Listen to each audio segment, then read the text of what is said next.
Muy bien, mis hermanos, vamos a dar comienzo al primer capítulo de Daniel. Ya tuvimos una introducción hace 2 semanas y ahora pues vamos a adentrarnos con una oración. Inclinamos el rostro y pedimos la bendición para este estudio.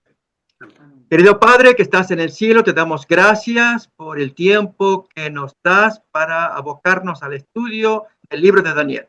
Oh Señor, guía nuestras mentes, nuestros corazones, para que comprendamos bellamente este libro, pero especialmente asumamos nuestro compromiso de enseñarlo, de dar testimonio acerca de él, de predicarlo, de hacer que otros conozcan, pero especialmente que estemos nosotros formados, consagrados, como lo era Daniel, el receptor de los mensajes, y nosotros que somos ahora los receptores de su mensaje, para que así Dios nos utilice para predicar el Evangelio como aparece en Daniel. Pedimos tu bendición ahora y lo agradecemos en el nombre de Jesús. Amén. Amén. Amén. Amén. Mis hermanos, vamos entonces a abrir Daniel capítulo 1:1. En la introducción vimos algo acerca de la discrepancia que hay entre la expresión de Daniel 1:1 y Jeremías. Solamente hacemos un breve repaso, pero leamos primeramente Daniel 1:1 y lo comparamos con 2 textos. Recuerden que ya estudiamos esto, solamente es para recordarlo y reafirmarlo. Los textos, recordamos que eran de Jeremías 25, versículo 1, y luego capítulo 46, 1 y 2. Dice acá: en el año tercero del reinado de Joacim, rey de Judá, vino Nabucodonosor, rey de Babilonia, a Jerusalén y la sitió. Y leemos el siguiente versículo. Y el Señor entregó en sus manos a Joacim, rey de Judá, y parte de los utensilios de la casa de Dios, y los trajo a tierra de Sinar, a la casa de su Dios, y colocó los utensilios en la casa del tesoro de su Dios. Los historiadores no hablan tanto del primer asedio de Nabucodonosor. Él lo hizo en el año 605. El siguiente asedio, del cual sí es más conocido, es el 597, en tiempos de Joaquín. Y el último y grande, fue el terrible, fue la destrucción del 586 con 3 años de asedio. Él permanentemente sofocaba o socavaba, quizás sea la mejor expresión, la seguridad de los israelitas. En cuanto al primer asedio en el que toma preso a Tito, recordemos que ya hemos comentado que hay un escrito que cuenta que él iba en dirección a Hati. Recuerden que hemos comentado, incluso historiadores seculares como Veroso, él cuenta eso. Hati es el nombre que se le daba a la zona de Palestina después de Carquemish. Así que vamos ahora al Jeremías capítulo 46, versículo 2. Yo invito a que abramos ese texto. 1 y 2, 1 y 2. Jeremías 46, 1, 2. Dice: palabra de Jehová que vino al profeta Jeremías contra las naciones. Con respecto a Egipto, leemos ahí. Contra el ejército de Faraón Necao, rey de Egipto, que estaba cerca del río Éufrates en Carquemish. Ahí es el tema que ahora va a atacar Carquemish, a quien destruyó Nabucodonosor, notemos ahí, rey de Babilonia, en el 4º año de Joacim, hijo de Josías, rey de Judá. Entonces el punto es, ¿fue el 4º año o el tercero? Esto ya lo miramos. Y también miremos capítulo 25, versículo 1. Nuevamente repite el mismo concepto. Palabra que vino a Jeremías acerca de todo el pueblo de Judá en el año 4º de Joacim, dice ahí, hijo de Josías, rey de Judá, el cual fue el año 1º de Nabucodonosor, rey de Babilonia. En verdad, ya estudiamos que tenía que ver con el año 3º. ¿Cuál es la respuesta que tenemos que dar, hermanos? Si, tal vez lo voy a dejar como pregunta. Yo quisiera, para mis hermanos, si es que miraron el primer video, ¿no? Y ahora hacemos la pregunta. Cuando hay un crítico que nos dice una crítica diciendo hay una contradicción, o es el tercero, según Daniel, o es el 4º, en que 2 veces lo dice Jeremías, capítulo 25, capítulo 46. ¿Cuál es nuestra respuesta? ¿Sí? Así que eso quede como pregunta pendiente para que la contestemos al cabo de la hora. Y el motivo, recordemos, hermanos, es que este libro sí necesitamos defenderlo. Es decir, uno lo abre y cuando vienen los críticos a hacernos cuestionamientos, ponernos dudas, y Dios quiere que sus hijos tomen este libro, lo abran y lo prediquen y enseñen todas sus verdades, mayormente aquellas que tienen que ver con el desenlace de los tiempos finales. La obra del cuerno pequeño, capítulo 7, capítulo 8. La obra del juicio investigador, capítulo 7. La presencia del Hijo del Hombre ante el anciano de días, capítulo 7. Capítulo 8, que va a describir la purificación del santuario. Y el capítulo 9, las 70 semanas. Todo ello va como en un precioso paquete que el pueblo de Dios tiene que predicar en los días finales. Pero vienen las críticas al respecto. Justamente en esos capítulos hay algunas situaciones para discutir, que lo hemos discutido ya en el video anterior. Entonces, vamos nuevamente a Daniel capítulo 1, versículo 2. Leemos otra vez el texto que dice que el Señor fue el que actuó, el que entregó, y por lo tanto quienes creemos que Dios dirige las cosas, aunque los historiadores nieguen o duden que haya semejante asedio a Jerusalén, porque las crónicas babilónicas hablan del siguiente asedio, el que se hizo cuando era Joaquín rey. El Señor entregó en sus manos a Joacim, rey de Judá, y parte de los utensilios de la casa de Dios, y los trajo a tierra de Sinar, a la casa de su Dios, y colocó los utensilios en la casa del tesoro de su Dios. Acordémonos con este texto cómo Dios todavía le va a dar chance a este hombre que luego será severamente castigado con los 7 años de locura del capítulo 4. Esto es cuando se envanece, se envalentona, se exalta a sí mismo creyendo que el Dios de Nabucodonosor, Marduk, ese es el Dios principal de Babilonia, vence al Dios débil de los hebreos, a Yahweh. Y entonces Dios lo permite, pero es porque quiere castigar a su pueblo. Pero hermanos, allí aparece algo interesante, que Dios busca enviar un siervo como es Daniel para apaciguar a este furioso rey, que fue terrible, Nabucodonosor. Acordémonos, quizás voy a darle una ilustración, cómo hizo terminar al último rey de Jerusalén. Fue cuando lo tomó preso a Sedequías y le permitió contemplar lo último bello que él podía observar, Sedequías, que fue a sus hijos, a los cuales mató Nabucodonosor en frente del padre, y luego le quitó los ojos a Sedequías, y ahí terminó su historia. No, de terrible que era, para que tengamos un simple ejemplo. Así que Dios iba a usar a este instrumento humano para castigar a su pueblo por los gravísimos pecados que se cometían en Jerusalén. Vamos pues entonces ahora al versículo 3 de Daniel 1, 3, para seguir avanzando en el estudio.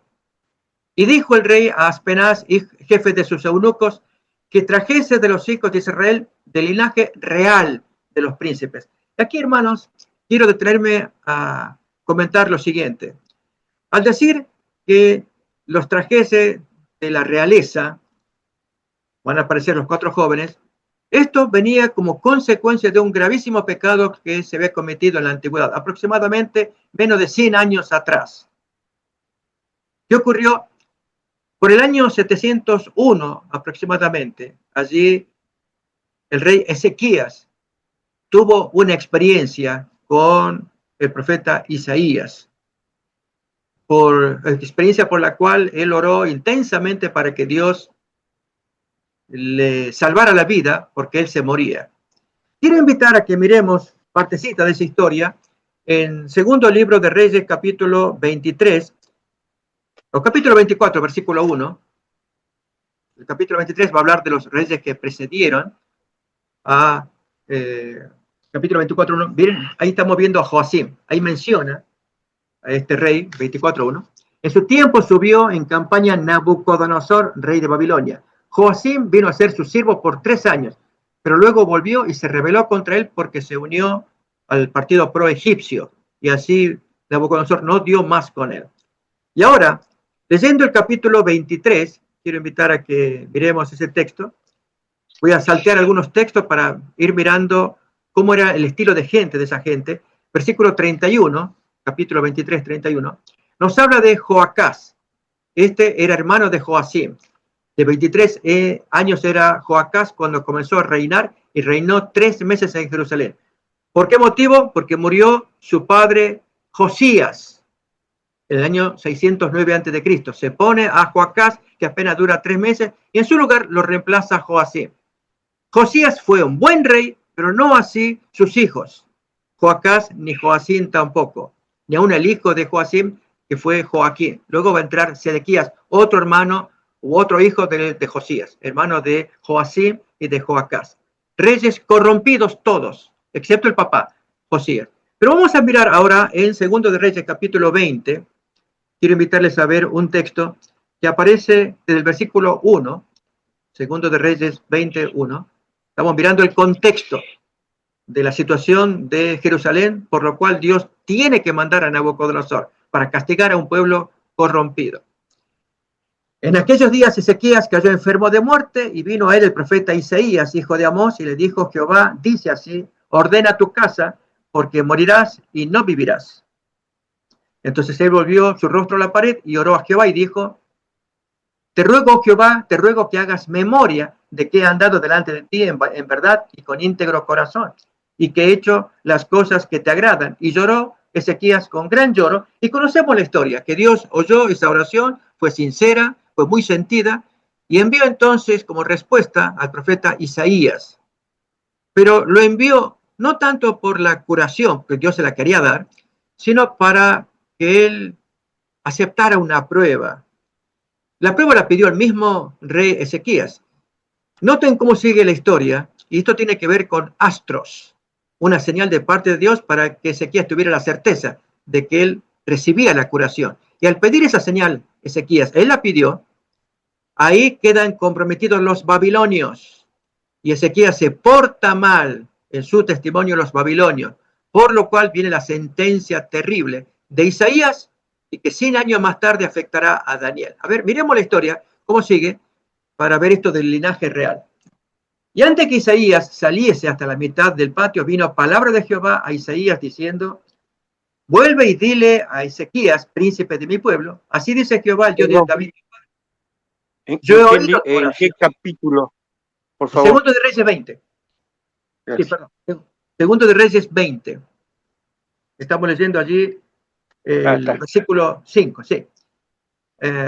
Dile a Ezequías, príncipe de mi pueblo, así dice Jehová, el Dios de David tu padre: yo he oído tu oración y he visto tus lágrimas. He aquí que yo te sano. Al tercer día subirás a la casa de Jehová. Yo te voy a sanar y añadiré a tus días 15 años y te libraré a ti y a esta ciudad de manos del rey de Asiria, y ampararé esta ciudad por amor a mí mismo y por amor a David mi siervo. Entonces Isaías viene, ahí hace una curación natural, toma masa de la pusieron sobre la llaga y sanó. Pero noten aquí, ahí viene el problema, hermanos. Y esta parte sí que vale la pena señalarla, porque no se va a observar esto después en los hijos de Dios como Daniel. Y esto es aceptar por fe y humildemente cuál sea la voluntad de Dios sin andar pidiendo señales. Si Dios le dijo al rey Ezequías: yo te voy a sanar, al tercer día tú vas a ir al templo a adorar, a agradecer, y te voy a dar 15 años. Pero aquí incluso se lo curó. Pero antes de la curación, miren lo que tenemos a continuación. La señal. Segundo de Reyes 29. Responde Isaías: esta señal tendrás de Jehová, de que Jehová hará esto que ha dicho, que te ha prometido, que te va a sanar. Todavía no estaba sano. Y entonces le hace la propuesta: ¿avanzará la sombra 10 grados o retrocederá 10 grados? Tú dime, yo sí veré cómo le respondo a mi Señor. Y según esto, tú ya vas a recibir la curación. Y Ezequiel respondió: fácil cosa es que la sombra decline, o sea, que avance, que caiga 10 grados, o sea, que caiga más rápido 10 grados. Pero no que la sombra se vuelva atrás 10 grados. Eso es cosa difícil, pues pido esa señal. Entonces el profeta Isaías clamó a Jehová e hizo volver la sombra por los grados que había descendido en el reloj de Acaz 10 grados atrás. Entonces ahí ya Ezequiel quedó muy satisfecho, muy conforme. Ahora sé que voy a recibir la curación. Ahora ponme la masa sobre mis ojos, sobre mi cuerpo, y ya. Y así fue. Al tercer día fue a adorar y se le dieron 15 años de gracia. He aquí que en el capítulo 38 de Isaías, versículos 18 al 20, él prometió dos cosas en esa ferviente oración que hizo. Se la puede leer todo en el capítulo 38, ahí aparece la oración, pero subrayo lo más destacable, y es dos intenciones que prometió cumplir con Dios si Dios lo curaba. Miremos. Disculpe, hermanito. ¿Qué capítulo dijo de Segunda de Reyes? ¿Qué capítulo? Segundo de Reyes 20. Ya, ¿y qué versículo? Ese leíamos ya. Leíamos del versículo 1 en adelante. Es toda la historia del rey Ezequías, ¿no? Ya. Y llegamos hasta el versículo 10 y ya vamos a continuar, pero me detengo con esto de la señal que pidió el rey Ezequías, señal que, dije yo, no piden luego los genuinos profetas, a excepción de algunos. Acuérdense que hubo algunos como Jonás, él si no veía la señal, allí hasta se le dio la señal del animalito allí, de la planta y el animalito que lo destruye. ¿Sí? Entonces, cuando hay siervos de Dios que piden señales, cuidémonos, hermanos, ¿no? Confiemos plenamente, porque si pedimos señal, Dios nos la puede dar, pero de un modo tan especial que comprometa luego nuestra lealtad. Más vale no hablar, porque Dios ya nos conoce y dice, ok, tú me pides señal, te voy a dar esta. Oh, qué bien, qué bien. Y en eso que la aceptamos, nos atamos a una lealtad que hay que cumplir. Esa no la habíamos visto quizá. Recuérdense cómo lo dice Eclesiastés. Más vale que no prometas y no que prometas y no cumplas. Porque si prometes, y es el caso de que pidió la señal, ok, tú me pides, yo a ti te voy a pedir algo también. Miremoslo, voy a invitar a que veamos la promesa que Ezequías hizo, ahora sí, en Isaías 38, versículo 18 al 20. Fervorosa oración, una oración muy bonita, pero hay que cumplir cuando uno pide señal. Leemos pues entonces, a ver, hay una opinión.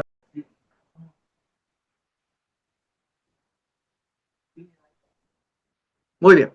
Ya vamos al final, vamos a anotar ese planteo que me han hecho, de que si pedimos a Dios, Dios luego nos va a pedir algo también. Así que si uno pide a Dios, hermano, yo voy a pedir respuesta. Y cuidémonos con eso también. No es que no la podamos dar o cumplir, sino que nos puede atar esa respuesta que dimos, a veces apresuradamente. Vamos a continuar mirando la historia de Isaías 38, versículos 18 al 20. Ahí aparece lo que le promete a Dios. De paso, ahí hemos leído el capítulo 38, 7, 8, ahí aparece la señal también, ¿no? Si alguien tiene la Biblia abierta, pues acompáñenme para mirar. Esta porción de Isaías 38 es una repetición de Primero de Reyes 20. ¿Sí? Pero hay pequeñas palabras por ahí. Reyes enriquece este planteo de Isaías. Y esto te será señal de parte de Jehová, que Jehová hará esto que ha dicho, y aquí yo haré volver la sombra por los grados que ha descendido con el sol, el reloj de acá, 10 grados. Y volvió 10 grados atrás. ¿No? Ese fue lo que se le concedió. Pero ahora en el versículo 18 al 20 aparece parte de la oración que hizo Ezequías. Porque el Sheol, es decir, la tumba, no te exaltará, ni te alabará la muerte, ni los que descienden al sepulcro esperarán tu verdad. El que vive, Señor, si tú me das vida, porque cadáver yo no te sirvo, si tú me das vida, el que vive, este te dará alabanza, como yo hoy. El Padre hará notoria tu verdad a los hijos. Hay dos asuntos ahí a tomar en cuenta. Una es, el Padre hará notoria su verdad a los hijos. Ezequías se compromete, si Dios le da vida, a hacer notoria la verdad a su hijo. Y la otra, que va primero, dice, este te dará alabanza, el vivo te va a dar alabanza. Él se comprometió a darle alabanza. Ahora bien, hermanos, vamos ahora a Segundo de Reyes, capítulo 20, para recordar este fenómeno que luego afectará a Daniel 100 años más tarde. Así que volvemos otra vez a Segundo de Reyes, estábamos en el capítulo 20, versículo 10. Recuerden que él había dicho, fácil es pedir esto, yo voy a pedir esto otro. Versículo 11. Allí Dios hizo volver la sombra por los grados que había descendido en el reloj de Acaz, 10 grados atrás. Versículo 12, 20, Segundo de Reyes 20, 12. En aquel tiempo, noten esto, Merodac Baladán, hijo de Baladán, rey de Babilonia, 100 años atrás de Nabucodonosor, envió mensajeros con cartas y presentes a Ezequías, porque había oído que Ezequías había caído enfermo. Y Ezequías los oyó y les mostró toda la casa de sus tesoros, plata, oro, especias, ungüentos preciosos, la casa de sus armas, todo lo que había en sus tesoros. Ninguna cosa quedó que Ezequías no les mostrase, así en su casa como en todos sus dominios. Entonces el profeta Isaías vino al rey Ezequías y le dijo, ¿qué dijeron aquellos varones y de dónde vinieron a ti? Y Ezequías responde, de lejanas tierras han venido, de Babilonia. Y él le dijo, ¿y qué vieron en tu casa? Famoso texto, famosa historia, hermano. ¿Qué es lo que vieron estos vecinos en tu casa? Y Ezequías no cumplió la primera parte de su promesa cuando hizo la oración. Dar alabanza, el que vive te dará alabanza. Él no lo cumplió. Porque estos babilonios, ya vamos a ver un texto en Crónicas, vieron la señal en el cielo y sabían que esa señal del sol que retrocedió 10 grados se asociaba con la curación de Ezequías. Ellos querían saber esto. Fueron a visitar al convaleciente, al ya curado Ezequías. ¿Y cómo estás? Bien. ¿Y qué vieron en tu casa? Y noten, vio todos los tesoros, en lugar de exaltar a Dios, aprovechar para predicar la palabra. Eso que había pedido una señal, la más difícil. Ok, te la voy a dar, ¿qué vas a hacer con esa señal? Miren la respuesta ahora del profeta Isaías. Seguimos en 2 de Reyes, capítulo 20, chasqueado por la respuesta que dio el rey Ezequías. Versículo 16 en adelante. Entonces Isaías dijo a Ezequías, oye palabra de Jehová. He aquí vienen días en que todo lo que está en tu casa, todo lo que tus padres han atesorado hasta hoy, será llevado a Babilonia, sin quedar nada, dijo Jehová. En otras palabras, Ezequías abrió la carne a los cuervos, les hizo despertar todos sus apetitos y pasiones. Y los babilonios en ese tiempo, durante 100 años, no crearon problemas como sí lo hicieron los asirios. Ellos sí eran el imperio anterior. Primero los asirios, luego vendrán los babilonios, después Medo-Persia. Noten, con esto decimos que Ezequías cometió un gravísimo error. Pero sigue más todavía el texto. Vamos a leer el versículo 18. Segundo de Reyes 20, 18. Y de tus hijos que saldrán de ti, que habrás engendrado, tomarán y serán eunucos en el palacio del rey de Babilonia. Entre esos descendientes, hijos de la realeza, aparecen Daniel y sus 3 amigos. Ellos inocentes totalmente del gran error que cometió su ancestro, el rey Ezequías. Quiero invitar a que miremos un par de textos más. Esto está en 2 de Crónica, capítulo 32, versículos 25 y 31. Ahí nos cuenta más detalle del propósito de la visita de los babilonios y cómo Dios lo dejó a Ezequías para ver qué había en su corazón. Mas Ezequías no correspondió al bien que le había sido hecho, sino que se enalteció su corazón y vino la ira contra él y contra Judá y Jerusalén. ¿Por qué no correspondió? En lo relacionado con la visita de los babilonios. Versículo 31. Mas en lo referente a los mensajeros de los príncipes de Babilonia, que enviaron a él para saber, noten esto, hermanos, para saber del prodigio que había acontecido en el país. ¿Cuál prodigio? El retroceso del sol 10 grados atrás, según el reloj de Acaz.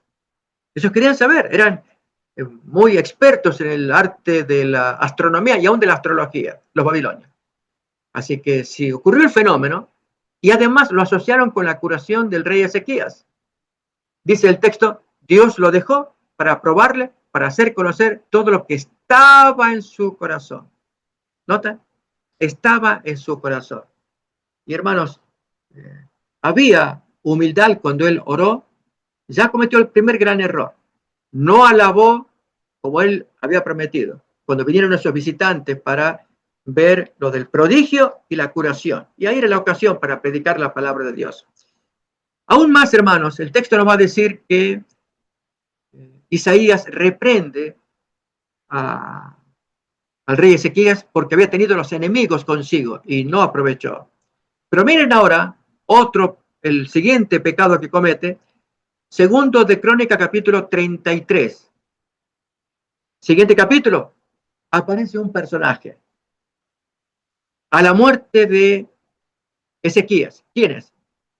2 de Crónicas 33:1, leemos lo siguiente.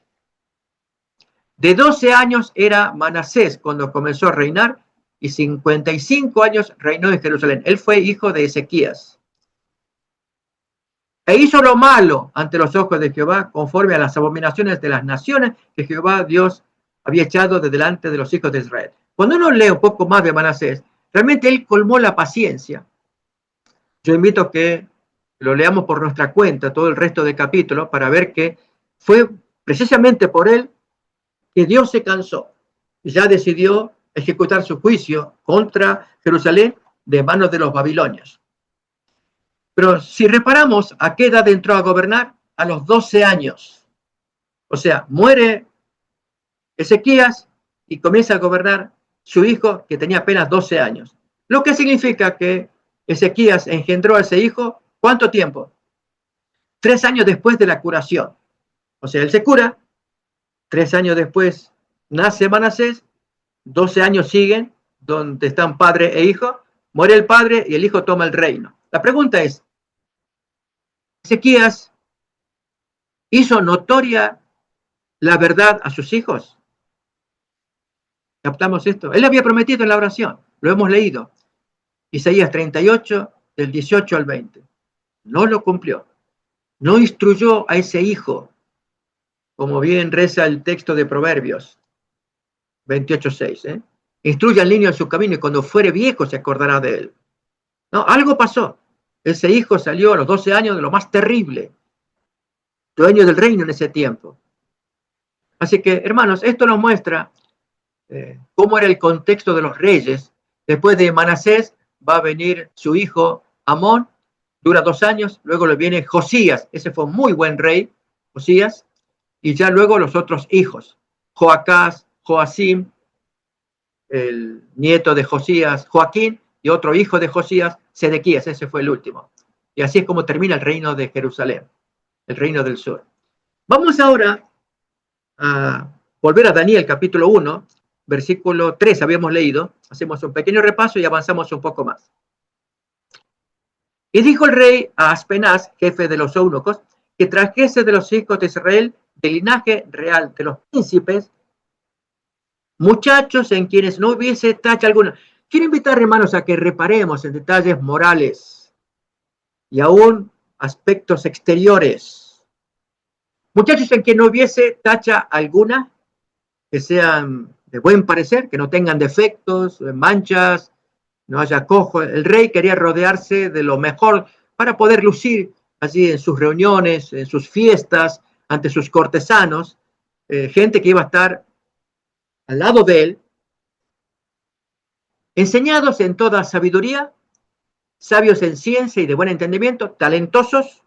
Ahora vamos a comentar un poquito más esto de que conozcan todo, sabiduría, etcétera. Pero noten esto, hermanos, idóneos para estar en el palacio del rey. Ahí quizá venga una siguiente pregunta, pero se va a responder ahora nomás. ¿Qué significa que sean jóvenes idóneos para estar en el palacio del rey? ¿Saben? Hay que tener mucho cuidado cuando nosotros damos un paso en el temor del Señor y nos rodeamos de gente adversa a nosotros, especialmente si tienen poder. Este es el caso de Nabucodonosor. Se quiere rodear de gente idónea. ¿Idónea para qué? Para favorecer al rey.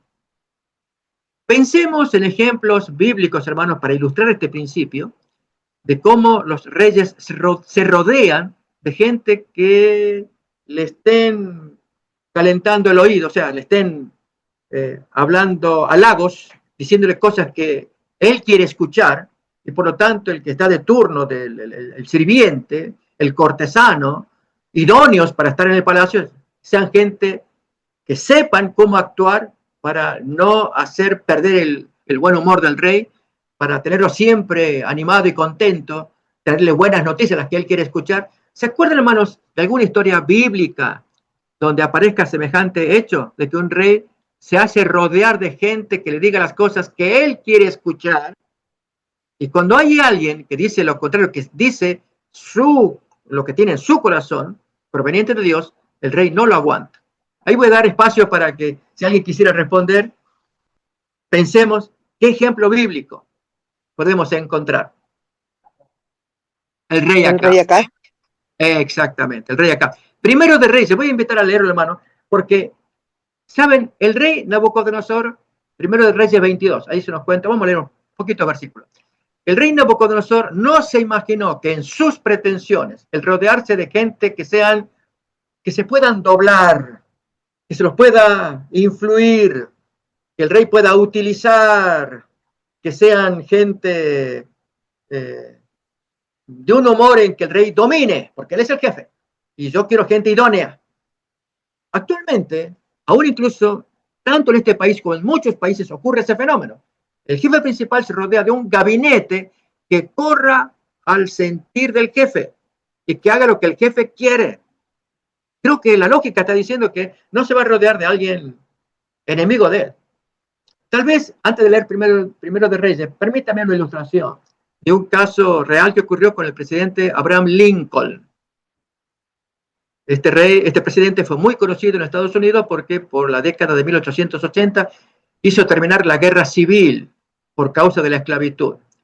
En uno de los movimientos que había que hacer de guerra, en esa guerra civil, tenía uno de sus generales que hablaba mal del presidente. Muchos del gabinete pues le decían al presidente Lincoln, ¿por qué no se deshacía de ese individuo que permanentemente, ahí tenemos una imagen del presidente Lincoln, pero Meadow, este general, pues era un individuo notorio por su constante queja y crítica contra el presidente. En un momento, en una guerra decisiva, Lincoln reúne a su gente y dice, yo necesito un buen soldado, un buen hombre que me quite ese problema y gane esa guerra. A ver, déjenme mirar quién puede ser. Y proponen diferentes nombres. Él dijo, quiero a Meadow. Pero general, presidente, él es el que siempre lo critica. Y entonces él dijo, quiero a ese hombre. Y esta frase se hizo conocida. Lo quiero no tanto por la opinión que él tenga de mí. Lo quiero por la opinión que yo tengo de él. Son dos cosas distintas. Si es la opinión que él tiene de mí, yo sé que es una persona que está en contra de mí. Pero la opinión que yo tengo de él es que es un general experto, sabe lo que hace. Y eso es lo que yo necesito. Y así fue. Lo puso y ganó esa guerra para beneficio del presidente Lincoln. En el caso de Acab, primero de Reyes, capítulo 22, recuerden que estamos comentando el concepto de idóneo para estar en el palacio del rey. Nabucodonosor estaba buscando gente como Acab buscó la suya, que hablen a favor de él. A ver, leemos los primeros versículos de primero de Reyes, capítulo 22. 3 años pasaron sin guerra entre los sirios e Israel, y aconteció que al tercer año que Josafat, rey de Judá, descendió al rey de Israel Acab, eran consuegros. Los respectivos hijos estaban casados. Atalía, hija de Acab, casada con el hijo de Josafat. A la muerte de Josafat, este va a tomar el reino, el hijo de Josafat. Así que eran consuegros. Pues se visitan, y ahí es cuando Acab le dice a su consuegro, voy a tomar Ramot de Galaad. Y entonces le pregunta a Josafat, ¿has consultado al Señor? Lógico, acostumbrado este siervo de Dios, Josafat, a buscar la guía de Dios. Y efectivamente lo va a hacer. Vamos a mirar esos textos que dice, el rey de Israel dice a sus siervos, ¿no sabéis que Ramot de Galaad es nuestra y nosotros no hemos hecho nada para tomarla o retomarla de mano del rey de Siria? Entonces le dice a Josafat, ¿quieres venir conmigo? Josafat responde, yo soy como tú, mis caballos son. Esa fue una frase muy aventurada, él no tendría que haber dicho eso, porque luego se verá en segundo de Crónica, capítulo 19, los primeros versículos, cómo Dios le amonesta por medio de un profeta, que había hecho locamente, había hecho muy mal de ir a verse, y menos a ofrecerse para guerrear al lado de ese hombre que era enemigo de Dios. Sigue más la historia. Versículo 5. Luego Josafat le dice al rey, yo te ruego que consultes hoy la palabra de Jehová. Y entonces el rey llama a sus profetas, 400 hombres, y les pregunta, ¿iré a la guerra contra Ramot de Galaad o la dejaré? Y ellos responden, sí, sube, Dios te la va a entregar. Y hermanos, conocemos el resto de la historia. Ese es un ejemplo. Alguien idóneo para estar al lado del rey. ¿Se capta? Y hermanos, si bien esa fue la pretensión de Nabucodonosor, él no imaginó que estos muchachos, 18 años promedio para David, que parecía ser fácil de doblegar, de influir, finalmente Dios usara a los jóvenes para doblegar a Nabucodonosor. Y esa es la lección moral, hermanos, que yo invito a que la tengamos. Saben, hay partes de Daniel, esta es una, que el pueblo de Dios necesita prestarle atención, aprender. Dios quiere jóvenes que no se dobleguen, que no se doblen, que mantengan sus convicciones. Parecen fáciles de influir porque son muy suaves, son agradables en el trato, muy corteses, respetuosos. Y uno cree, los reyes creyeron eso, pero se encuentran con gente tan firme en sus convicciones, muy agradables en el trato, pero inflexibles como el acero en sus convicciones para con Dios. Ese es el caso de Daniel y sus amigos. Avanzamos pues leyendo lo que sigue. Estamos en Daniel 1:4. Recordemos, estamos mirando lecciones morales de Daniel, ¿no? Idóneos para estar en el palacio del rey y que se les enseñase las letras y la lengua de los caldeos. Notemos con esto que se requerían jóvenes de mucho talento, preparados. Al ser jóvenes, lógicamente es fácil observar que los jóvenes absorben rápidamente. Pero hermanos, así como los jóvenes, así nosotros hoy en nuestros días. No favorezcamos la pereza, la desidia, la negligencia en lo que es el estudio. En el caso de estos jóvenes, ellos enseñados en toda sabiduría, en el conocimiento que a esa edad ellos podían tener, y encima que se les enseñe lo relativo a la nueva lengua, a los nuevos conocimientos, e incluso la ciencia de esos días, que era el espiritismo. Además de la astronomía, que la podemos considerar como una ciencia válida, la otra no, donde entran los hechiceros, los astrólogos, lo que hoy llamaríamos espiritismo, y él se tuvo que mover en medio de eso. Y sin embargo, seguía siendo inflexible en sus convicciones. Esto es lo que nosotros necesitamos. Y entonces, vamos al siguiente versículo.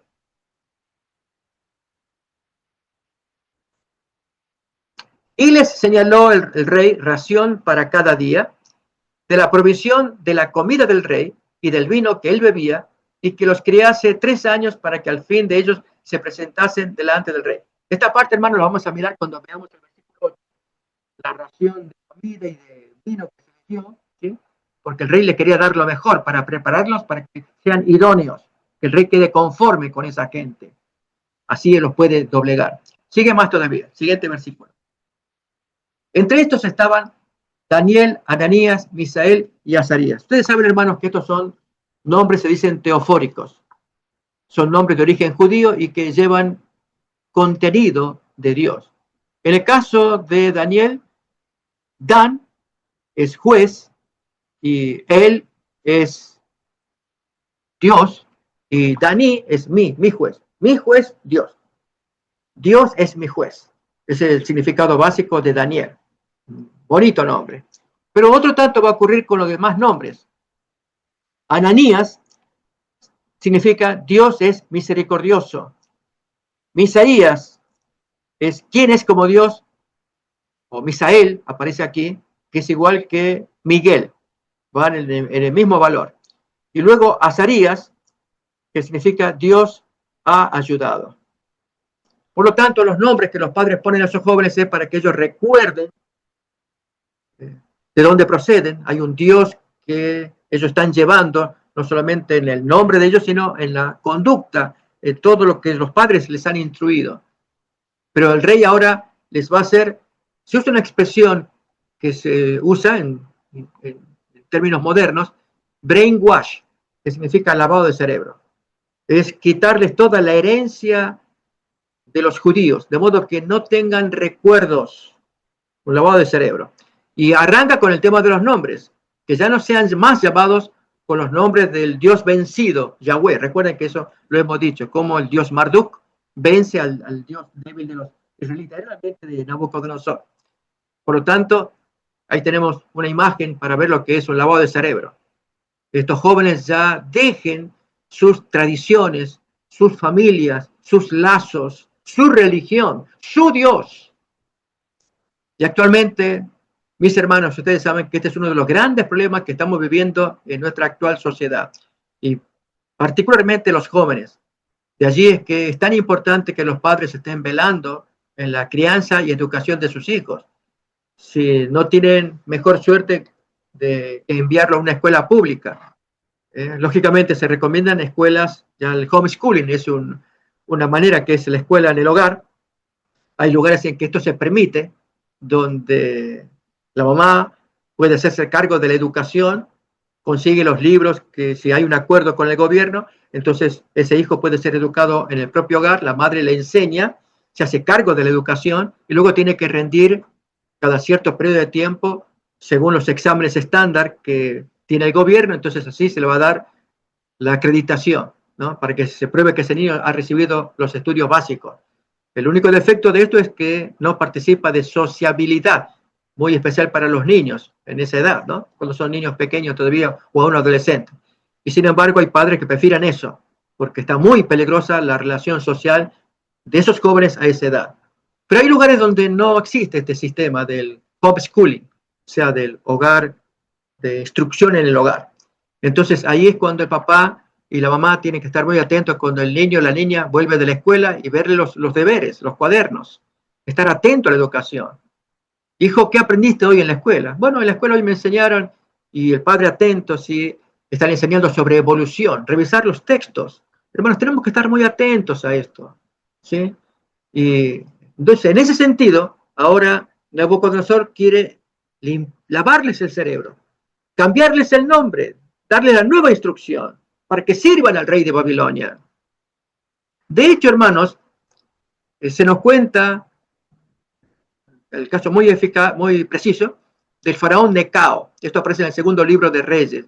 Cuando quita a un rey judío, pone a otro, y justamente el que puso fue a Joacim, para que pague los tributos al rey, en este caso de Egipto. Y el nuevo rey, Joacim en este caso, Eliakim era el viejo hombre, le pone el nombre Joacim. Ahora yo te pongo como rey para que tú recaudes el dinero y me lo mandes, porque yo te he libertado, te he puesto como rey, etcétera, ¿no? Entonces, estos reyes vasallos estaban al servicio del rey superior, pero para cumplirles. Y ahora, hermanos, yo voy a invitar a que avancemos un poco más.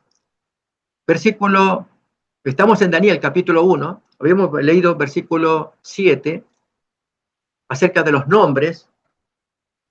Y noten acá los nombres nuevos que van a estar. A estos el jefe de los eunucos puso nombres. Puso a Daniel Belsasar. Belsasar es un nombre de origen babilónico, que significa señora, esto es la esposa o reina, la esposa del dios Marduk, protege al rey. Es el significado de Belsasar. Por lo tanto, cada vez que Nabucodonosor llama a Daniel, pues está pronunciando algo así como una ejaculatoria. Oh Dios, oh diosa, esposa de mi Dios, protégeme, protege al rey. Eso es el nombre de Belsasar. En el caso de Ananías, Dios es misericordioso, le cambia el nombre por Sadrach, que significaría soy muy temeroso. No se especifica de qué, ¿no? Luego Misael, que era el nombre equivalente a Miguel, quien como Dios. Si le pone Mesac, en babilonio significa soy de poco valor. Y Azarías, Dios ha ayudado, significaría ahora Abed-nego, siervo de Nabú. Que ahí se puede leer Abed-nego o Abed-nebo, siervo del dios Nabú. Este es el nuevo nombre para hacer recordar al Dios al cual ellos tenían que servir. Fíjense, hermanos, ahora, veamos otra vez el versículo 5, Daniel 1:5. Y les señaló el rey ración para cada día de la provisión de la comida del rey y del vino que él bebía. Y esta parte que quiero subrayar, la parte final. Que los criase 3 años para que al fin de ellos se presentasen delante del rey. Esa expresión delante del rey es muy significativa. No era que, como pasó con Esther, que ella participó de un desfile de moda, podemos decir así, que el rey Asuero o Jerjes, él echó a su reina, a su esposa, y ahora sí, presénteme todas las chicas, a ver cuál de ellas yo voy a escoger como nueva esposa, que se presenten delante de mí. No, no era eso, hermano. En este caso no es. La palabra delante del rey, delante de él, tiene un significado mayor. Esto se observa ahora mayormente en la Biblia de Jerusalén. En Apocalipsis capítulo 13, 2 veces aparece esa expresión. Esto es versículo 12 y 14. Significa al servicio de. Por lo tanto, cuando Nabucodonosor está preparando su gente, va a ser para que estén al servicio de él, o, dicho de otra manera, que estén delante de él, al servicio del amo. ¿Sí? Miremoslo, entonces, vamos a mirar en Apocalipsis capítulo 13, versículo 12. Dice, y ejerce toda la autoridad de la primera bestia al servicio de ella. Es así como traduce la Biblia de Jerusalén la expresión en presencia de o delante de él. En griego será enopion. Esa es la expresión. Lo mismo el versículo 14. Por eso yo digo, hermanos, cuando uno compara con otras traducciones, se enriquece. Y esa expresión, delante de él, en presencia de él, ya vamos a mirar otros ejemplos. Y engaña a los moradores de la tierra con las señales que se le ha permitido hacer al servicio de la bestia. La segunda sirve a la primera, mandando a los moradores de la tierra que le hagan imagen a la bestia que tiene la vida de espada y vivió. Invito a que miremos esto en el Antiguo Testamento, en el segundo libro de Reyes, el capítulo 5. Ahí vamos a ver ejemplos de lo que es estar al servicio de. Es el caso de la niña, miren acá, que va a servir a su ama, la esposa de Naamán. Naamán, general del ejército del rey de Siria, era varón grande delante de su señor y lo tenía en alta estima porque por medio de él había dado Jehová salvación a Siria. Era este hombre valeroso en extremo, pero leproso, versículo 1. Y ahora el 2. Miren cómo traduce nuestra Biblia. Y de Siria habían salido bandas armadas y habían llevado cautiva de la tierra de Israel a una muchacha que estaba delante de la mujer de Naamán. Eso dice el original. Y ya en nuestra traducción ya se puso que sirva a la mujer de Naamán. ¿Notamos? Otro tanto podemos mirar en Lucas, el capítulo 1, cuando el ángel Gabriel se presenta. Yo voy a mirar acá, Daniel 1, versículo, ahora les digo, Lucas capítulo 1, 19. Respondiendo el ángel, dice, soy Gabriel, el que estoy delante de Dios. ¿Qué significa pues la expresión estar delante de? Estoy al servicio de Dios. Con esto, hermanos, queremos decir que esta expresión se repite varias veces, tanto en el hebreo como en el griego. En la Septuaginta se observa lo mismo, delante de, que significa al servicio de. Eso era lo que Nabucodonosor pretendía de los jóvenes, que estén al servicio de él. Pero aquí, y ahora sí, quiero invitarles a mirar el versículo 8, Daniel 1:8, que Nabucodonosor no esperaba encontrarse con esta gran decisión. 1:8. Y Daniel propuso en su corazón no contaminarse. Y mis hermanos, un poquito más ya vamos a terminar porque esto sí va a dar espacio para que conversemos en la siguiente reunión, mucho más abundantemente sobre lo que tiene que ver con el efecto de la alimentación. Pero primero hay una decisión del corazón de no contaminarse en todo sentido, además de la alimentación, además de la bebida. Es contaminar la mente, es no permitir que ninguna influencia de las que se pueden observar en Babilonia le afecten a él. Voy a invitar, hermanos, a que lo apliquemos este principio en nuestros días. Primero de Juan, capítulo 2, versículo 14-15. Quiero invitar, hermanos, a ver si los nuevos Danieles, si podemos usar esa expresión, podemos aplicar este principio. Os he escrito a vosotros, padres, porque habéis conocido al que es desde el principio. Os he escrito a vosotros, jóvenes, porque sois fuertes, y la palabra de Dios permanece en vosotros, y habéis vencido al maligno. Notemos esto. No améis al mundo, ni las cosas que están en el mundo. Si alguno ama el mundo, el amor del Padre no está en él. Siguiente versículo. 16. Porque todo lo que hay en el mundo, los deseos de la carne, ahí viene, hermanos. Imagínense a Daniel en sus días y él toma una decisión, no contaminarse. ¿Con qué? Con los deseos de la carne, los deseos de los ojos, los sonidos, además de imágenes, cosas que se pueden palpar, que se pueden gustar, que se pueden oler. Daniel no consintió en contaminarse, decidió mantenerse entero, su cuerpo, su mente, solamente para el servicio del Señor. Hermanos, eso es lo que hoy estamos necesitando en nuestros días, exactamente igual. Hombres, mujeres que decidan permanecer fieles a la verdad, resistiendo la influencia mundana, tomando la firme decisión de no contaminarse con los deseos de la carne, los deseos de los ojos, los deseos de los oídos, los placeres que uno puede encontrar, la vanagloria de la vida. En el caso de un jovencito era natural, a 18 años, ocupar un altísimo puesto al lado de Nabucodonosor, la vanagloria de la vida. No, y aún así, estaba seguro de la elección, haber escogido a su Dios. Por eso, este capítulo se torna importante. Cuando oportunamente hablemos de la alimentación, hermano, vamos a hablarlo, claro que sí. Pero va presidido por esta decisión que Dios requiere de cada uno de nosotros en estos días finales. En eso consiste el mensaje de Daniel. No solamente las profecías, sino el tipo de hombre que lleva esa profecía. El calibre humano del hombre, la mujer, que sostiene en alto la palabra de Dios, firme en sus convicciones, que no cede a los apetitos, a los deseos, decide no contaminarse en un ambiente tan hostil como es Babilonia.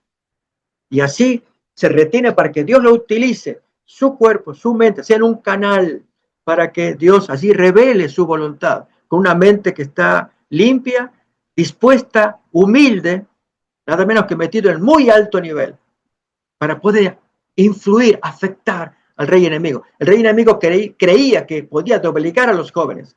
Ahora es Dios que puede doblegar al enemigo por medio de esos jóvenes que decidieron no contaminarse con todo lo que había en Babilonia. Ese, mis hermanos, es el mensaje que hoy quiero traer esta media tarde para que lo consideremos, para que reaccionemos.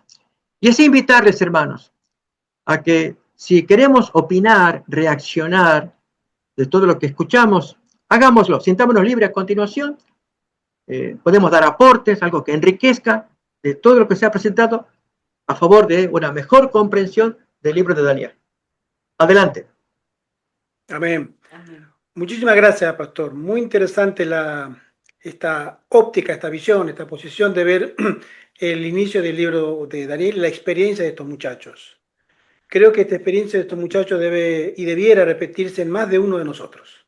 En primer lugar, en este servidor. Porque si Dios nos ha permitido llegar a la última generación a vivir en la Babilonia espiritual, es porque esta experiencia de ellos tiene que ser también la nuestra. Amén. ¿Sí?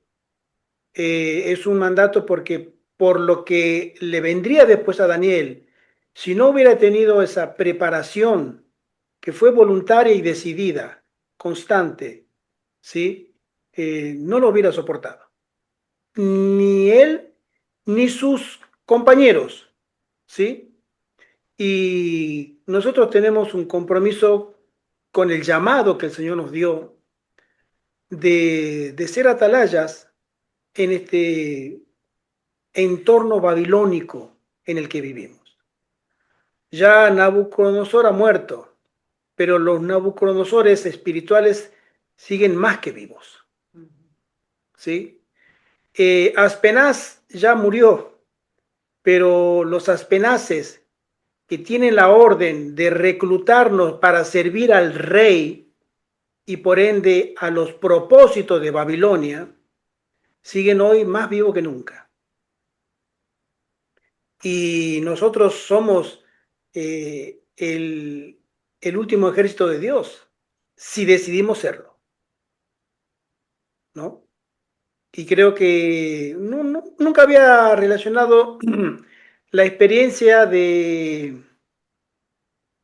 los reyes anteriores, especialmente cuando notamos que había una herencia, o sea, Isaías lo menciona, cuando le da al rey la noticia de que, rey, prepárate porque te vas. El Señor ya lo dispuso. Y él rogó.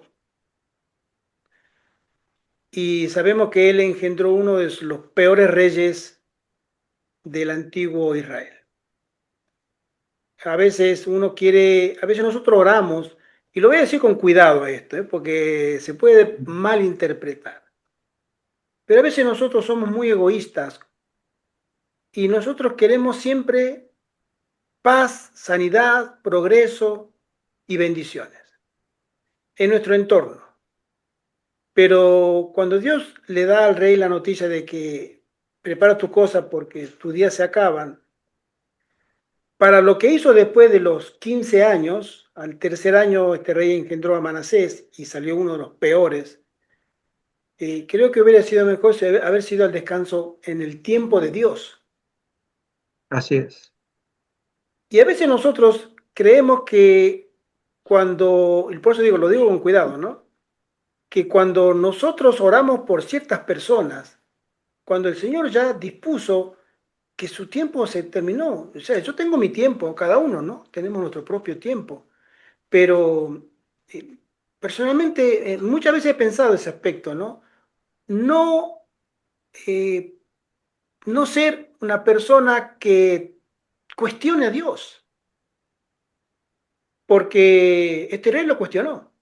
Señor, acuérdate, yo fui bueno por los buenos tiempos.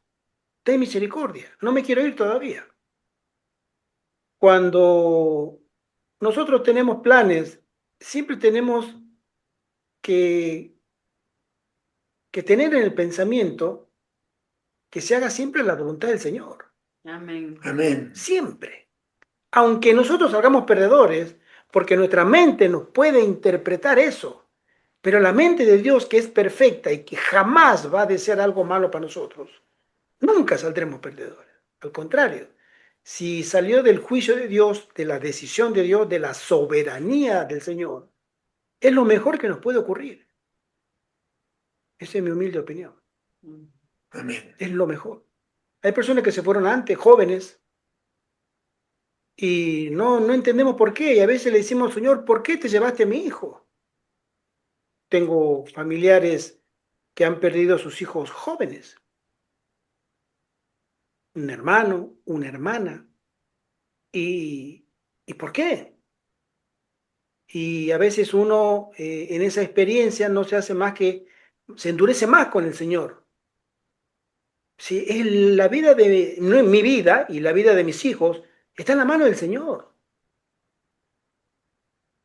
Y nosotros sabemos que no hay mejor decisión que la decisión del Señor, para todo. No lo entendemos ahora, pero si viene de la voluntad del Señor, es lo mejor que nos puede pasar. Lo mejor. Y eso no significa siempre bendición y prosperidad, al contrario.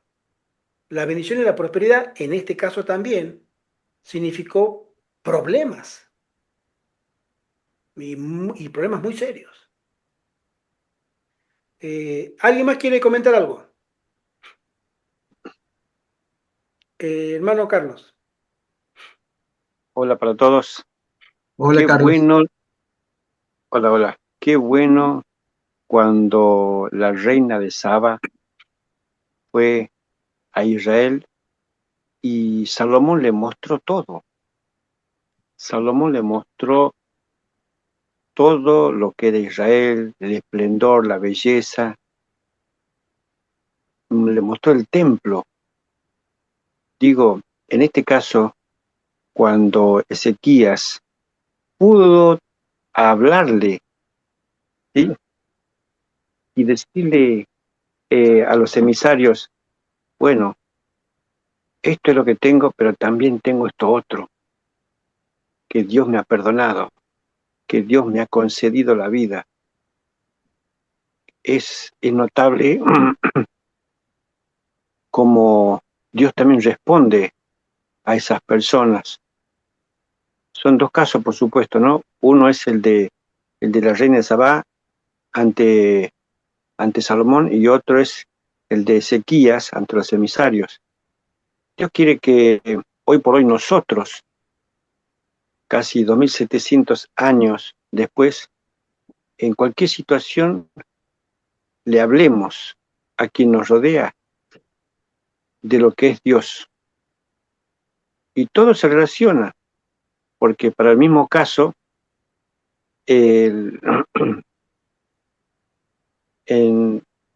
Ezequiel, el profeta Ezequiel, hace un llamado para que cada uno de nosotros llame la atención o tan solo le hable, además de amonestar, le hable. Porque que alguien puede decir, pero yo no tengo el conocimiento académico como para llamarle la atención a ese justo. En 20:21 del capítulo 3 de Ezequiel, amonestarás a los injustos y a los justos. Si uno cabe decir que al injusto le puede llamar la atención, bueno, pero también dice al justo. Entonces, estamos llamados para que cada uno le llame la atención o le hable tan solo del mensaje y de la palabra de Dios. Eso.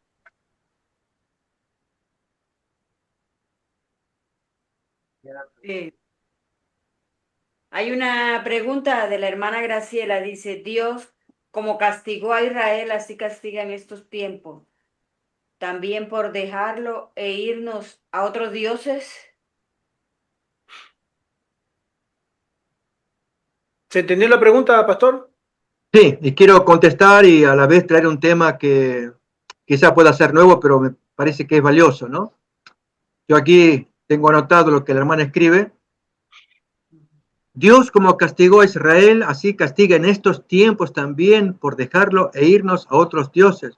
Muy buena pregunta, pero hermanos, quiero en la respuesta que voy a dar que seamos criteriosos. Están habiendo predicadores que están negando este hecho. Esto es que Dios castigue. Supuestamente, como la naturaleza de Dios, no supuestamente, el texto dice que es amor, pero que supuestamente no castiga por causa de su amor, por lo tanto Dios no castiga. Esa es la conclusión. Mayormente en el mundo hispano está habiendo predicador que anda en esa línea, ¿no? Porque quiero leer otra vez la pregunta. Quiero tenerla conmigo acá. Dios, como castigó a Israel, así castiga en estos tiempos también por dejarlo e irnos a otros dioses. Entonces, si dejamos a este predicador que responde, diría, no, es que Dios no castiga. Dios es amor. Él no castiga, no mata, etcétera, sino que aplica su ira pasiva. O sea, retrae su protección como lo hizo con Job. Fue Satanás el que le hizo daño a Job, no Dios, y Dios quitó la protección. Con ese planteo, o sea, está muy claro en el texto bíblico que así ocurrió. Dios retrajo su protección de Job. Pero hermanos, eso no podemos aplicarlo en otras pruebas bíblicas como el diluvio. Ahí claramente Dios actuó y tuvo que castigar. El texto dice que se arrepintió de haber creado al hombre. O en el fuego de Sodoma y Gomorra. Allí Jehová envió fuego del cielo de parte de Jehová que está en los cielos.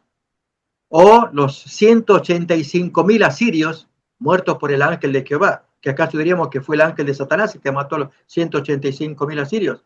Digo esto porque, según este predicador, Dios no castiga. Entonces responde la pregunta, si como Dios castigó a Israel, es cierto. Recordemos que la naturaleza de Dios es amor, y por causa de ese amor, quiere que se retenga el amor, y castiga aquello que es opuesto al amor de Dios. En este caso, primeramente va a ser Satanás. Y quiero traer un texto bíblico para mencionar, el de Mateo capítulo 25, versículo 41.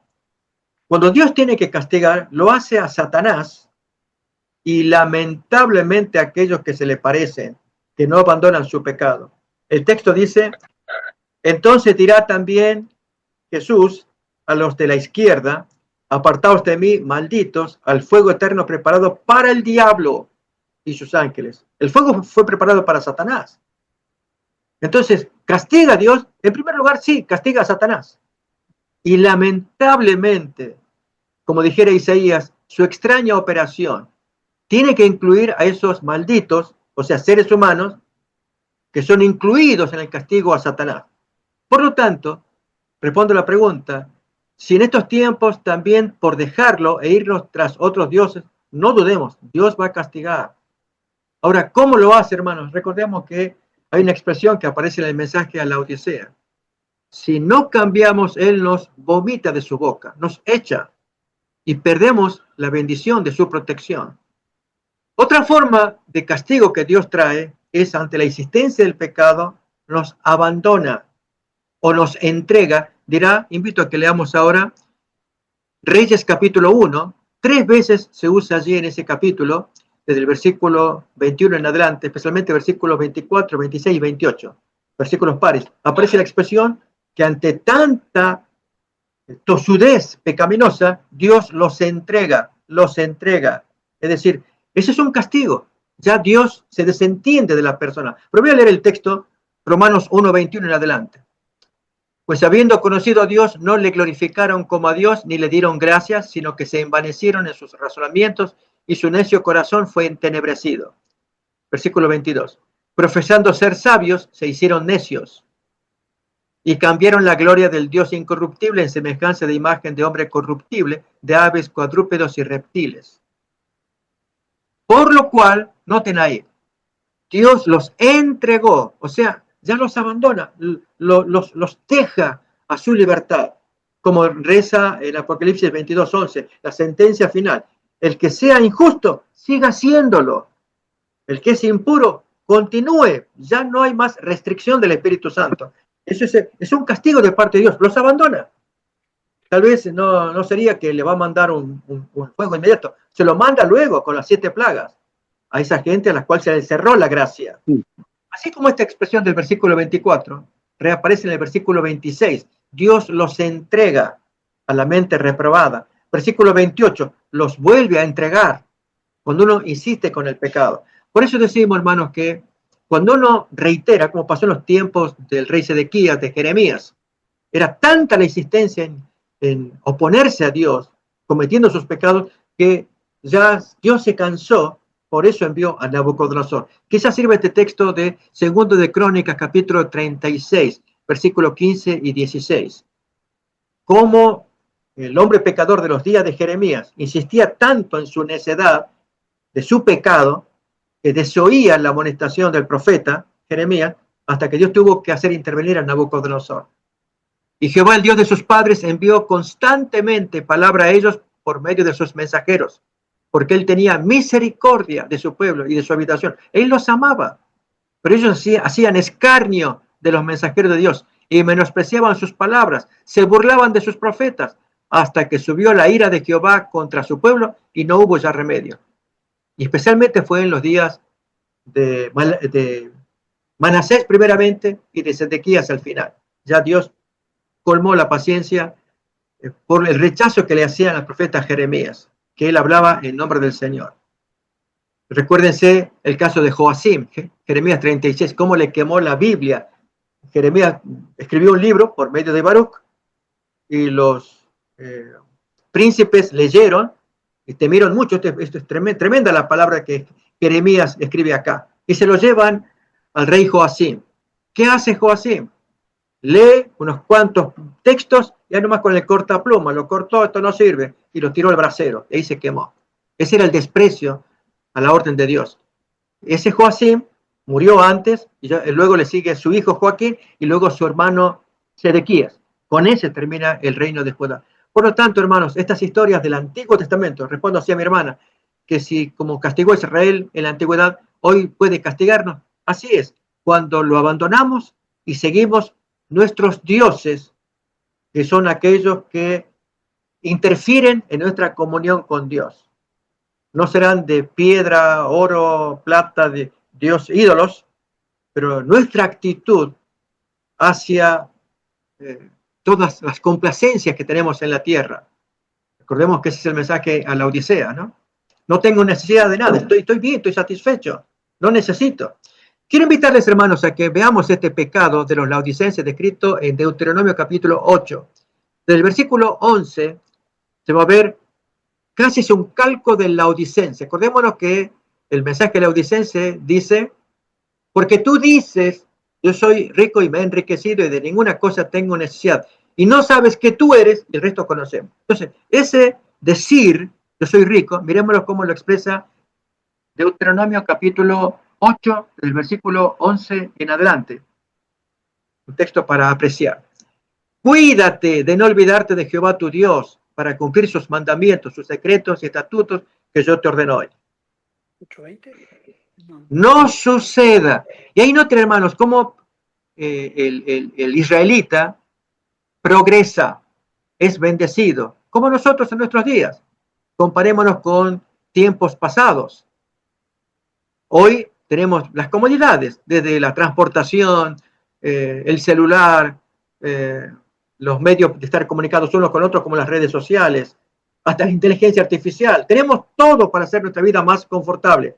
No suceda que comas y te sacies, y edifiques buenas casas en que habites. ¿Acaso hay problema con comer y saciarnos? No hay problema. O edificar una buena casa que tenga aire acondicionado y calefacción y las comodidades que tenga esa casa. ¿Acaso hay algo pecaminoso? No, tampoco. Ok, ¿cómo sigue el texto? Y tus vacas y ovejas se aumenten. ¿Hay problema con eso? De que cuando uno cultiva, cría animales y progresa el cultivo, progresan los frutos de los animales. No hay problema. Y la plata y el oro se te multipliquen. Hay gente que hace buenos negocios y le rinde bien porque sabe trabajar el dinero. Y todo lo que tuvieres se aumente. Pero ahí viene el problema ahora. Y se enorgullezca tu corazón y te olvides de Jehová tu Dios que te sacó de la tierra de Egipto, de casa de servidumbre. Y ahora vamos al 17. En ese enorgullecerse, sino acuérdate de Jehová tu Dios. Leemos el 17 todavía, el versículo 3. Y fijas en tu corazón, mi poder y la fuerza de mi mano me han traído esta riqueza. Eso, hermanos, es idolatría. Es la pregunta que la hermana hace. Dios, como castigó a Israel, así castiga en estos tiempos también por dejarlo e irnos a otros dioses. O sea, lo dejamos a Dios y vamos atrás el nuevo Dios, que se llama comodidad, porque nuestras vacas aumentaron, la plata aumentó, tenemos la buena casa donde habitar, buenos beneficios, y abandonamos a Dios. Y Dios dice, cuídate, no sea que digas, todo esto lo hice con mis manos. ¿No le pasó eso a Nabucodonosor? Yo lo hice para gloria de mi excelencia, Daniel capítulo 4. Y después de ello, ya entró en la locura de los 7 años. Así que, hermanos, el pecado de los laodicenses es muy grave, a la luz de lo que dice Daniel 8, del 11 hasta el final. Se ve, así es la descripción, para aplicarlo a nosotros. Que tenemos que estar, aunque progresen nuestras vacas, progrese el dinero, progrese la casa que está muy bonita, bien construida, y tenemos esta inteligencia artificial, y tenemos 2, 3 celulares, y progresamos. Bueno, no hay problema. No le pasó a Job que progresó económicamente, no le pasó a Abraham que progresaba materialmente. Ese no es el problema. Es cuando uno se olvida de Dios y dice, la fuerza de mi mano. Acordémonos que cuando el rey de Sodoma, Génesis 14, le dice a Abraham, le da una tentación. Dame mi gente y toma para ti todos los bienes, yo te los doy. Toma. Porque él sabía que yendo otra vez a su tierra en Sodoma, sembraba, prosperaba, la tierra era muy próspera. Pero Abraham fue muy claro al decirle, no tomaré nada de lo que es tuyo para que no digas, yo enriquecí a Abraham. No, yo no te voy a dar ese privilegio, esa chance, no te voy a dar. No. Yo tengo un Dios que me bendice. A ti no, así que Ujú. yo no quiero nada de lo que es tuyo. Eso sí, a mis compañeros, los 3 varones, 3 hermanos, sí, así dale lo que les corresponde. A mí no, yo no quiero nada de ti. Hermanos, porque Abraham tenía quien lo bendecía. Eso necesitamos recuperarlo hoy. Amén, amén. Quisiera también darle una opinión personal sobre lo que estábamos hablando y la pregunta de la hermanita Graciela, porque el tema del universalismo no es un tema ajeno a la iglesia adventista. Hace unos días pasados, voy a contar una pequeña experiencia, pues se nos va el tiempo. Mi hermano Carlos me manda la foto de un ex compañero de trabajo de hace más de 20 años, donde yo le enseñé el puesto, yo era fotógrafo en un hospital. Y este muchacho, perdí contacto, la última vez que hablé con él fue en el 2012, 14 años. Y él es adventista, nos conocimos en la iglesia y un líder dentro de la iglesia. Y de pronto pasaron 14 años, perdí contacto con él, lo hablé, esto fue hace 10 días, no más de 2 semanas. Y estuvimos hablando casi 2 horas por WhatsApp. Nos actualizamos. Y después de hablar de cuestiones familiares y del trabajo y todo lo demás, le hablé, porque yo me había enterado de que él había abandonado la iglesia. Me dijeron, no, Sergio, ya abandonó, voy a decir su nombre, ¿no? Ya abandonó la iglesia. Te digo, Sergio, ¿es cierto que abandonaste la iglesia? No, no, ¿por qué? Bueno, así me contaron. Entonces digo, bueno, cuestión que él me comenta que hay cosas que no le resultan dentro de la iglesia adventista, porque nosotros tenemos mucho miedo, porque Dios no va a mandar al final a nadie al infierno, no va a castigar. Ese es un enfoque del ser humano temeroso, miedoso. Eh, y abrazó la teoría del universalismo, de Pastor Sander, de Manuel Baloye, ¿no? Natanael Baloye y toda esa gente.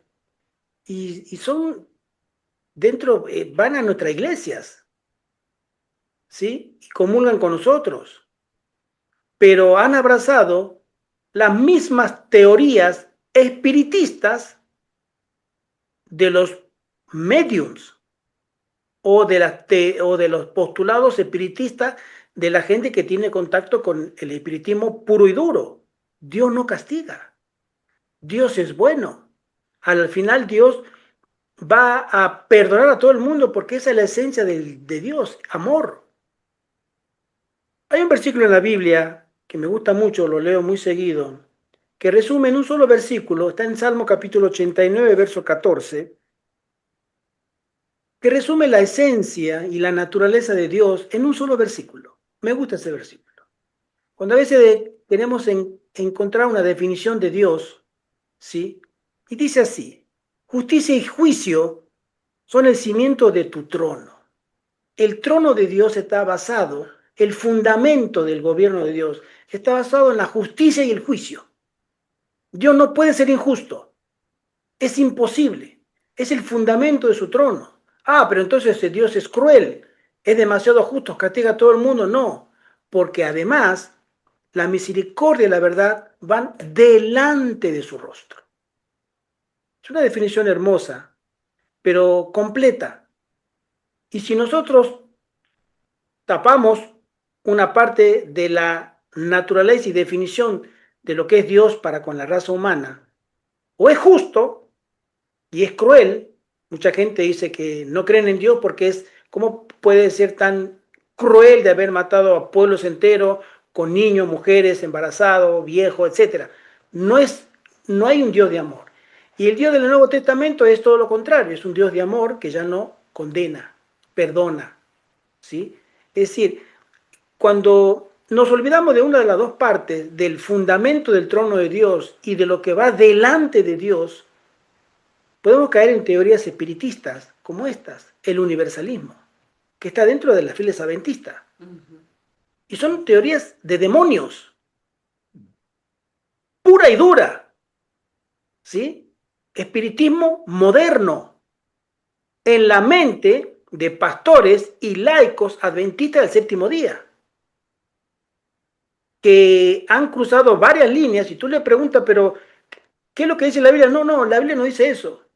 Es una visión muy antropocéntrica, como la que estuve hablando con él, que me definía, no, todo su enfoque estaba basado en la respuesta que el hombre tiene con Dios. No, que el hombre es así, el hombre es así, el hombre es esto, porque el hombre, yo miro al hombre, miro a los hermanos, miro a los pastores, miro a los ancianos, miro a la iglesia adventista, miro, o sea, mira al hombre. Y toda su definición de la naturaleza de Dios es con respecto a lo que es el hombre caído y pecador. Y como es el hombre caído y pecador, entonces Dios tiene que hacer algo sobrenatural, perdonar a todos. Doctrina de demonios. Hay un juicio. En este momento hay un juicio en el cielo. Estamos en el día del juicio. Vivimos el día del juicio, el de la expiación, donde el nombre de Dios tiene que ser reivindicado. Y cuando termine el juicio de los muertos, comenzará el juicio de los vivos, y los vivos tendrán que vindicar el nombre de Dios delante de la gente. Nosotros, de los vivos con los vivos. O sea, del pueblo de Dios hacia Babilonia, salgan de Babilonia. Que no les caigan los juicios. ¿Por qué? Porque hay juicios. Pero el llamado de misericordia es salgan antes que vengan. Creo que eso define demasiado bien la naturaleza de Dios. Una perfecta armonía del juicio y la misericordia que se vio en grado sumo y superlativo en el Calvario. No hay mayor ejemplo de la definición de la naturaleza de Dios que en el Calvario. Se juntó la perfecta justicia y el perfecto amor. Sí. Muy bien. Leo unos mensajes, pastor. La hermana Mariela dice: feliz sábado para todos mis hermanos. Gracias al pastor Gustavo por tan linda lección del libro de Daniel. Lamentablemente no estoy en casa, por eso no puedo participar. Un saludo a la hermanita. Un saludo. Espero tengan un buen inicio de semana y que el Señor me los bendiga. Un abrazo en Cristo para todos. La hermana Conchi comenta: la reacción del rey Ezequías en Segunda de Reyes 20:19 me sorprende. Se conformó con la paz en sus días, no da muestras de arrepentimiento. Muy cierto. Sí. La hermana Yanira Galvez comenta: todo pecado tiene su consecuencia y el castigo de Dios con los pecadores rebeldes también es una consecuencia de desobedecer. La hermana Mariela escribe nuevamente: muy cierto, a pesar de las cosas materiales que lleguemos a tener, tenemos que dar gracias a Dios porque es Él quien hace posible todas las cosas, no es por nuestras fuerzas. Amén. Solamente. Amén. Y la hermana Graciela dice: antes Dios permitía pelear, matar y destruir, y ahora ya no es así. Perdón, es una pregunta. Trato de responder esa pregunta que la hermana trae, ¿no? Sí. Efectivamente, en el Antiguo Testamento hay historias que confunden a algunos, pero recordemos, mis hermanos, que allí, aún en esas mismas historias, se ve el amor y la paciencia de Dios. Quiero dar un ejemplo, como aparece en Génesis capítulo 15, en la revelación que Dios le da a Abraham, de que iba a estar cautivo 400, su descendencia cautiva 400 años. Ahí podemos mirar este texto desde el versículo 15 en adelante para ver esta situación de que Dios tuvo paciencia para con esa gente. Esto es los amorreos, ¿no? Dice entonces: y tú vendrás a tus padres en paz y serás sepultado en buena vejez. Génesis 15:15. Y en la cuarta generación, tus descendientes volverán acá porque aún no ha llegado a su colmo la maldad del amorreo. Hasta aquí. Y los descendientes de Abraham volvieron en la cuarta generación, esto es 400 años más tarde. Y cuando regresan de mano, por orden de Moisés y por mano de Josué, y entran en la tierra prometida, fue muy triste, hermanos. Regresaron para cumplir la voluntad de Dios. Se acabó la paz, la misericordia del amorreo. Y viene la destrucción. Miremos, por ejemplo, Deuteronomio capítulo 7. Por dar ejemplos, en Josué se aprecian más también. Y esto es que entran el pueblo de Dios y Dios da órdenes. No perdones a nadie. Ya llegó la destrucción para esa gente. Dice: cuando Jehová tu Dios te haya introducido en la tierra en la cual entrarás para tomarla y haya echado de delante de ti a muchas naciones, al Eteo, Jerqueseo, Amorreo, Cananeo, Fereceo, Heveo, Jebuseo, 7 naciones mayores y más poderosas que tú y Jehová tu Dios las haya entregado delante de ti y las hayas derrotado, las destruirás del todo. No harás con ellas alianza ni tendrás de ellas misericordia. ¿Por qué motivo? Ya el texto va a decir luego un poco después. No hagas parentesco, porque si tú entregas tu hija a la hija de ellos, hará que tu hija vaya en pos de los dioses, en la pos de la fornicación, y yo los voy a destruir. O al revés, tú tomas de las hijas de ellos para tu hija, para tu hijo, se casan, matrimonio mixto, y hacen que tu hijo vaya en pos de los dioses ajenos, forniquen, yo los voy a destruir. O sea, había llegado tal colmo de maldad como Sodoma y Gomorra llegó al suyo. La diferencia es que en el caso de Sodoma y Gomorra vino fuego directo del cielo. En el caso de estas 7 naciones y de todo el pueblo cananeo, el fuego era la espada viviente del instrumento de Dios, esto es los israelitas, por orden de Dios. ¿Por qué? Dios quería que estos israelitas ocuparan el territorio, sacaran a toda esa gente que ya no tenían razón de vivir en la vista de Dios, y que si los dejaba vivir era para riesgo de ellos, para lazo de ellos. Mis hermanos, en nuestros días, alguien diría, bueno, pero eso Dios ordenaba en el Antiguo Testamento. Creo que moralmente lo podemos entender. Era no dejar que la maldad satánica penetre en el pueblo de Dios para contaminar al pueblo, la simiente, y de allí surgiera, de hecho surgió un pueblo, como los judíos del primer siglo, pero en este caso los judíos muy cerrados, para que cuando Cristo naciera, Jesús fue reconocido, pero diferente hubiera sido que fueran muy paganizados, o sea, muy dado al mundo. No, esto fue al revés, demasiado estrechos, cerrados en su devoción de Dios, y ahí Cristo nace en ese ambiente. Pero en el Nuevo Testamento vemos que también el Señor actúa contra esa invasión de pecado en su pueblo. Es el caso de Ananías y Zafira.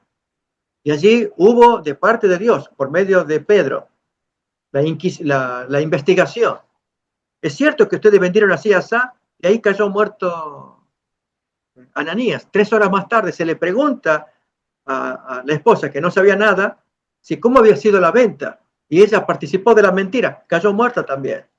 Entonces, el Dios del Antiguo Testamento aparece en el Nuevo, aplicando su justicia, esto es que al pueblo de Dios, a la simiente de él, no entra inmundicia, que se impida, y Dios va a actuar en forma directa. Allí muere esa gente. Tuvieron mucho temor, dice, y la gente pues ya era cuidarse de no andar a las mentiras. Que con el paso del tiempo y de los siglos más todavía, esto ya va más allá del cálculo, lamentablemente, y aún entre el pueblo adventista también. Olvidándose de Hechos 5, nos permitimos pecados adentro para nuestra propia perdición, para quien lo consiente. Ya el apóstol Pablo lo enseña en 1 Corintios 5. No te juntes con nadie que llamándose hermano fuere esto, ni siquiera comas con él. Pero aquí, hermanos, que estamos viviendo totalmente diferente de la regla de la ley que Dios da en 1 Corintios 5. Por lo tanto, ahora tenemos que extraer los mensajes espirituales del Antiguo y del Nuevo, van en la misma línea, para preservar lo que Dios quiere para sus hijos que formarán parte de los 144.000. La santidad, la pureza, la devoción a Dios, y no dejar que el mal entre y contamine. Acordémonos de la gran lección de número 25, cuando las moabitas entraban al campamento, ellas contoneándose, pidiendo que les lleven los cántaros, y así los varones fueron corteses llevando los cántaros, pero cuando llegaron al lugar de Madián y vieron las fornicaciones, los hombres se encendieron y fueron en masa allí para participar de eso. Esa fue la trampa de Balaam, y allí viene la peste de Dios, 24.000 que murieron ese día. Entonces, ese riesgo de que entre el mal en el campamento y no le hagamos frente, es peligrosísimo, porque Dios por algo mandó a Cristo que muera por nuestros pecados, no para que nosotros vivamos satisfechos creyendo que hay protección, porque no la hay cuando consentimos en que el mal entre en nuestro campamento.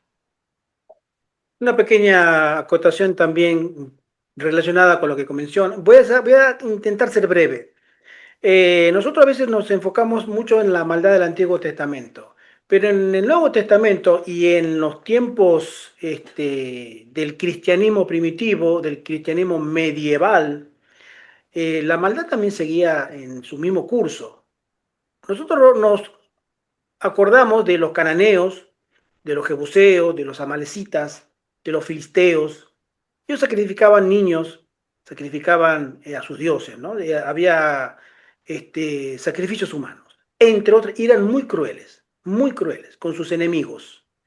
Pero eso no se diferencia mucho que en el Antiguo Testamento los romanos eran demasiado, hacían antorchas humanas con los cristianos, iluminaban en postes, los empalaban en los caminos donde venían los césares, los generales, y ellos eran antorchas por la noche humana, le prendían fuego para que iluminaran el camino a los cristianos. Cuando el imperio romano cae y surge la abominación del catolicismo, el catolicismo fue peor. Y estamos hablando del Nuevo Testamento.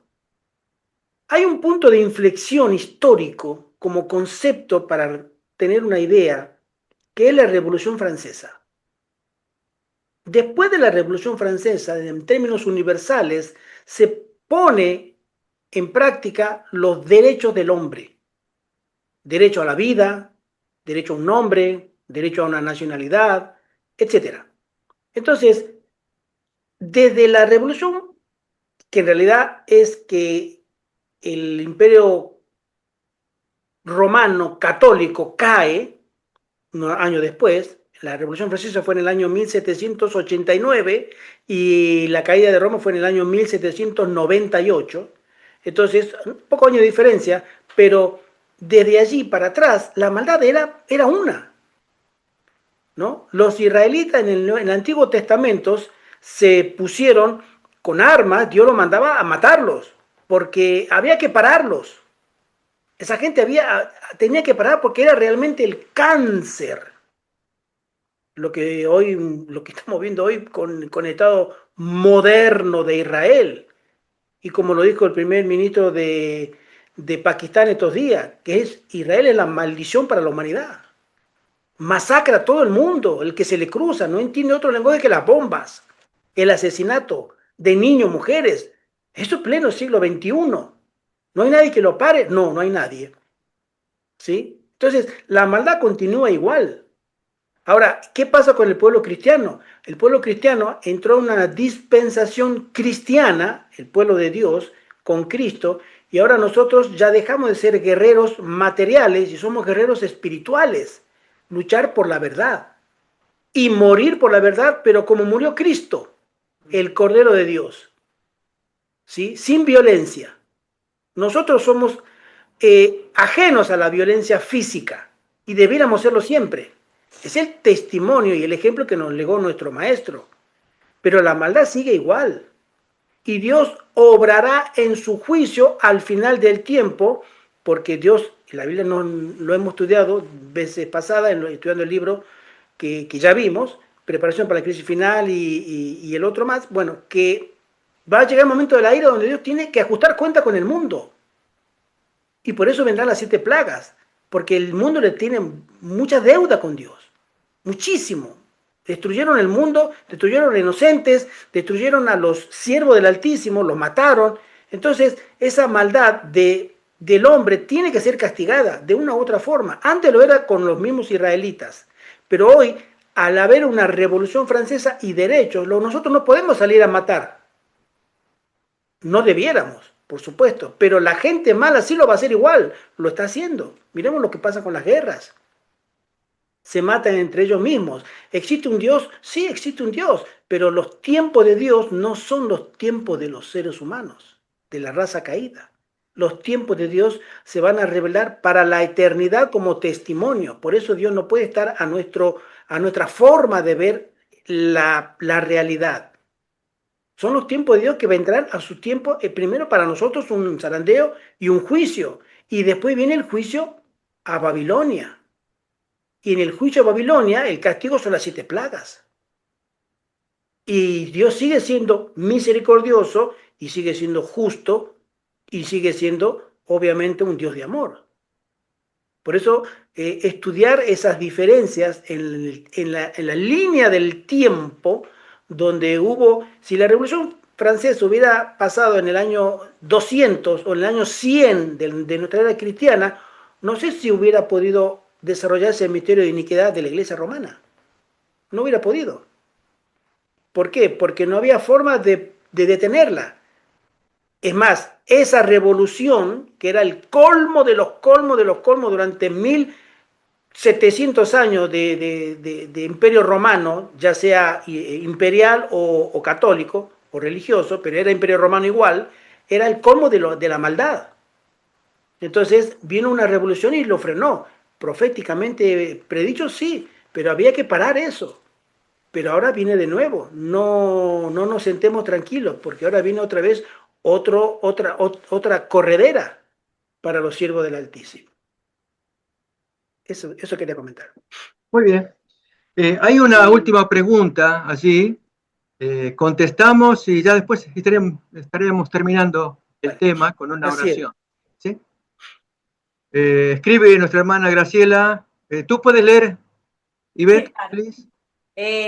Primero leo el agradecimiento de la hermana Leiby. Gracias, Pastor Gustavo, por su tiempo. Bendiciones. Saludos, hermano Gerardo. Bendiciones para usted y todos. Bendiciones, hermanita. Aquí presente. Amén. Y la hermana Graciela dice, entiendo que si alguien entra a robar a mi casa, yo puedo huir, esconderme, pero no salir a golpear al ladrón. Bueno, eso ya no. Yo quisiera responder, a mí me gusta responder, dar mi opinión, por supuesto, ¿no? Pero el pastor es el que tiene primero el tiempo y obviamente las reuniones de él. Pero, pastor, tú mismo. Sí, no recomendamos tomar esa actitud, sino hacer valer los derechos que Dios quiere de todos. En este caso, si ocurre semejante cosa, pues inmediatamente proteger nuestros cuerpos, ¿no? Nuestros bienes, nuestros hijos, si ocurre semejante cosa que alguien entre en nuestra casa e intenta robar.